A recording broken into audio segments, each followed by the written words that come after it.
Di sebuah desa terpencil di Jawa Timur, hiduplah seorang laki-laki sederhana bernama Paidi. Wajahnya selalu tersenyum, memakai kopiah hitam yang sudah lusuh, dan jarang bicara kecuali saat dibutuhkan. Ia hidup dari bertani dan memberi petuah kepada warga desa yang datang padanya. Meski tampak seperti orang biasa, banyak orang percaya bahwa Mbah Paidi adalah seorang wali tersembunyi, seorang kekasih Allah yang tidak ingin dikenal. Suatu ketika, desa itu mengalami kemarau panjang selama 5 bulan. Sawah-sawah mengering, sumur-sumur mulai dangkal, dan warga mulai gelisah. Sudah berbagai upaya dilakukan, termasuk memanggil pawang hujan, namun hujan tak kunjung turun.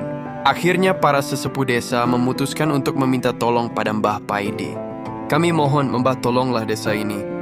Tanah sudah retak, anak-anak sudah kehausan, kata kepala desa dengan wajah sedih. Mbah Paidi tidak langsung menjawab.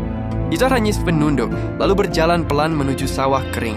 Di sanalah ia duduk bersila, sambil menancapkan sebatang lidi ke tanah yang retak.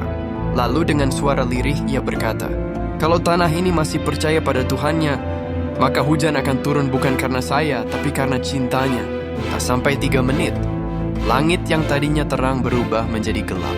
Angin bertiup pelan dan tetesan hujan mulai turun. Warga desa yang melihat kejadian itu langsung sujud syukur di tanah yang mulai basah. Hujan deras turun selama beberapa jam, menyuburkan kembali ladang dan sawah. Tapi anehnya, hujan hanya turun di desa itu saja, sedangkan desa-desa di sekitarnya tetap kering. Sejak saat itu, warga semakin yakin bahwa Paidi bukanlah orang biasa. Tapi saat ada yang memanggilnya wali, beliau hanya tersenyum dan menjawab, "Saya ini cuma orang kampung yang kadang-kadang disuruh nyapu hati sendiri." Di pinggir desa Kepuh, ada sebuah sendang tua yang dipercaya angker. Konon katanya, di sanalah Nyi Blorong Ratu Jin yang menguasai pesugihan ular. Ia menampakkan diri pada orang-orang serakah yang ingin cepat kaya. Suatu ketika pada malam Jumat Kliwon, seorang pemuda desa ditemukan pingsan di dekat sendang. Di tubuhnya ada sisik-sisik ular menempel di dada dan tangan. Warga yang melihatnya panik segera datang kepada Mbah Paidi, satu-satunya orang yang tetap tenang menghadapi hal-hal semacam itu. Warga yang berkumpul akhirnya melaporkan kepada Wali Paidi. Wali Paidi hanya manggut-manggut. Ia lalu berjalan ke arah sendang, hanya membawa sehelai sapu lidi, 1 gelas air putih, dan sebutir batu kecil dari pekarangan masjid. Setibanya di sendang, angin berhenti. Kabut tipis mulai menyelimuti airnya. Dari dalam sendang, muncul bayangan perempuan berambut panjang, berwajah cantik tapi matanya seperti ular. Ia tertawa kecil. "Jangan ganggu urusanku orang tua. Anak muda itu sudah memilih jalan kekayaan." Suara Nyi Blorong melengking. Tapi Mbah Paidi malah duduk bersila dan menjawab, "Aku tidak datang untuk debat. Aku datang untuk nyapu tempat ini dari najis syirik." Nyi Blorong menyeringai dan muncul sepenuhnya.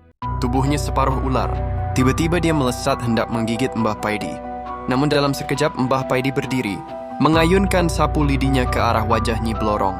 Plak! Suara tamparan Wali Paidi ke arah wajah Blorong Cina.